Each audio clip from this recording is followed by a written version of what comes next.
DeMar DeRozan posible nang makuha ngayong araw ng Los Angeles Lakers at Los Angeles Lakers makikipag-agawan na para kay Lauri Markkanen. Yan ang pag-uusapan natin ngayon mga tropa. Pero bago yan mga tropa, baka pwede ka mag-subscribe sa aking channel para manalo kayo ng tropang basketball jersey. Maraming salamat mga tropa, let's go!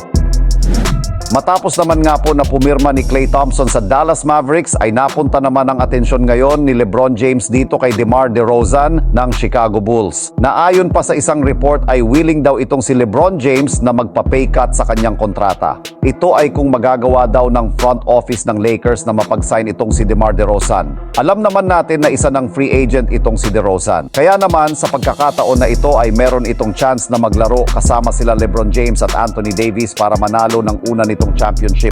Isa pa ay makakabalik na din si DeRozan para sa kanyang hometown na Los Angeles. Pero dahil daw sa gagawin ni LeBron na pagpapababa sa kanyang kontrata ay maaari daw gamitin ng Lakers ang kanilang full mid-level exception na nagkakahalaga ng nasa $12 million.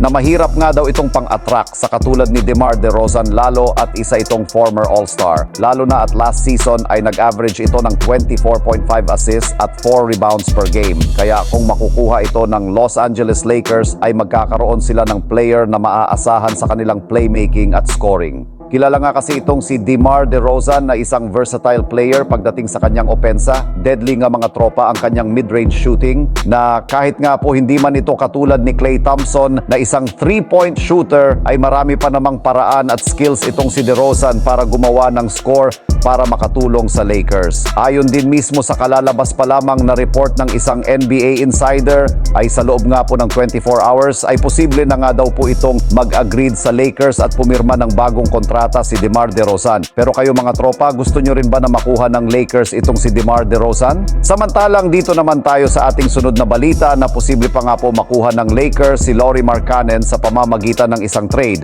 Marami nga po ang mga fans ng Lakers ang nadisimaya mga tropa dahil nga po sa hindi pagkakakuha kay Jonas Valanciunas at Klay Thompson sa pagbubukas ng free agency. Marami nga din po ang nagsasabi na wala nga daw ginagawa ang kanilang front office lalo na si Rob Pelinka para makakuha ng isang di-kalibre na players sa free agency market. Kaya naman ayon nga po sa report ni Shams Charania ng The Athletic ay willing na i-trade ng Lakers ang kanilang mga players na sila D'Angelo Russell, Rui Hachimura, Jared Vanderbilt at Gabe Vincent. At ang primary target nga daw nila nga ay itong si Lauri Markkanen na available sa ngayon sa trade para sa Utah Jazz. Gusto kasi ng Lakers na ibalik si Anthony Davis bilang isang power forward. Kaya gusto nila na makuha itong si Lauri Markkanen na isang mahusay na defender at shooter. Pero nakakahinayang daw para sa Lakers kung itong si Vanderbilt ay masasama sa trade na kung saan ay 29 games lang itong naglaro last season dahil sa kanyang injury. Pero nag-average pa naman ito ng 5 points, 4 rebounds, 1 assist at 1 steal per game. Na kung ang kapalit naman ay player na lalong magpapalakas sa team ng Lakers, ay okay lang naman siguro na i-trade na rin nila itong si Jared Vanderbilt. Kaya abangan na lang natin mga tropa kung sino ba ang makukuha ng Lakers gamit ang trade package na ito. Kung kayo mga tropa ang tatanungin, sino ba ang gusto nyo makuha ng Lakers sa trade,